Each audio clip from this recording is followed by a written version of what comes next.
America और Israel की दोस्ती पूरी दुनिया के लिए एक मिसाल है। इजराइल को जब जब मुसीबतों का सामना करना पड़ा है, अमेरिका चट्टान की तरह उसका साथ देता आया है। गाजा में जारी जंग पर गौर करें तो इजराइल अमेरिका की ही बदौलत करीब 1 साल से युद्ध कर रहा है। ईरान समेत कई मुस्लिम देशों ने कई बार इस गठजोड़ की आलोचना भी की है, लेकिन ये पहली बार है जब खुद फिलिस्तीन के राष्ट्रपति ने दुनिया के सबसे बड़े मंच से अमेरिका को आईना दिखाया है। फिलिस्तीन के राष्ट्रपति महमूद अब्बास ने युद्ध में इजराइल की मदद करने के लिए अमेरिका को जमकर घेरा है। अब्बास ने यूएनजीए को संबोधित करते हुए गाजा में जारी जंग और तबाही के लिए उन देशों को भी जिम्मेदार ठहराया है जो इजराइल को हथियार सप्लाई कर रहे हैं। दरअसल पिछले साल 7 अक्टूबर को हमास के हमले के बाद से इजराइल गाजा में बम बरसा रहा है। गाजा के स्वास्थ्य विभाग के मुताबिक इन हमलों में 41,000 से अधिक फिलिस्तीनी नागरिक मारे जा चुके हैं।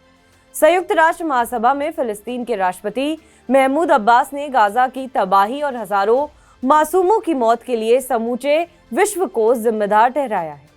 उन्होंने गाजा में इजरायली हमलों के लिए अमेरिका के समर्थन की निंदा करते हुए अंतर्राष्ट्रीय समुदाय से इजराइल को हथियार सप्लाई रोकने की अपील की है।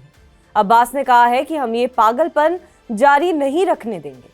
गाजा में हमारे लोगों के साथ जो भी हो रहा है उसके लिए समूचा विश्व जिम्मेदार है। करीब 1 साल से जारी जंग के बीच संयुक्त राष्ट्र में ये उनका पहला संबोधन था। महमूद अब्बास ने अमेरिका पर सवाल उठाते हुए कहा कि गाजा में हजारों मासूमों की मौत के बावजूद वॉशिंगटन इजराइल को कूटनीतिक संरक्षण और हथियार मुहैया करा रहा है। उन्होंने अमेरिका पर आरोप लगाया है कि उसने गाजा सीजफायर प्रस्ताव के खिलाफ वीटो पावर का इस्तेमाल कर इजराइल को गाजा में अत्याचार करने की अनुमति दी है। फिलिस्तीनी राष्ट्रपति ने कहा कि हमें दुख है कि अमेरिका, जो कि दुनिया का सबसे बड़ा लोकतंत्र है, उसने यूएनएससी में गाजा सीजफायर की मांग वाले प्रस्ताव को 3 बार रोका है।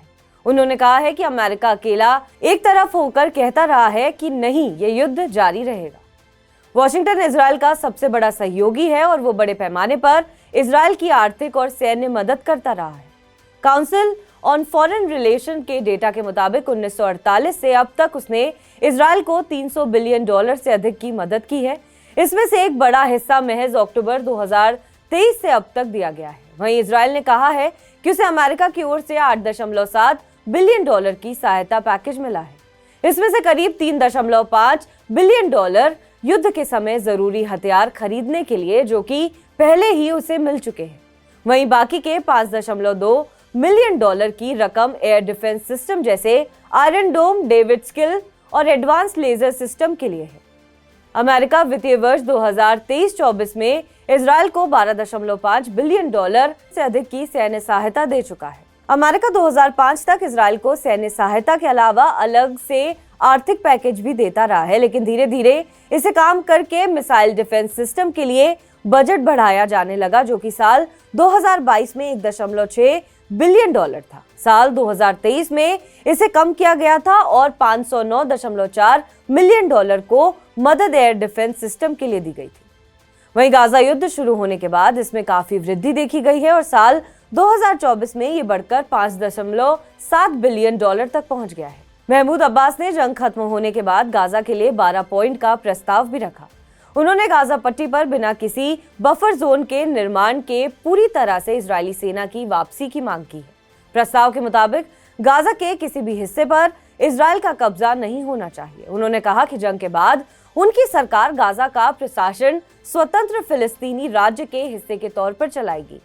अब्बास ने कहा कि हम कुछ ज्यादा नहीं मांग रहे हैं, लेकिन हम इससे कम भी स्वीकार नहीं करेंगे। फिलिस्तीनी राष्ट्रपति ने इजराइल के साथ विवाद को सुलझाने के लिए 2 स्टेट समाधान की बार-बार अपील की है। उन्होंने जंग खत्म होने के 1 साल के अंदर यूएन की देखरेख में इंटरनेशनल पीस कॉन्फ्रेंस कराने की मांग की है।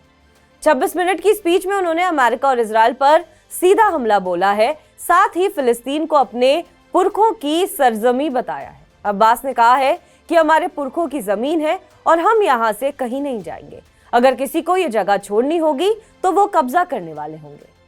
बहरहाल इस खबर पर आपका क्या कुछ कहना है, हमें कमेंट करके जरूर बताएं। बाकी देश और विदेश की तमाम बड़ी खबरों के लिए आप देखते रहें TV9 डिजिटल।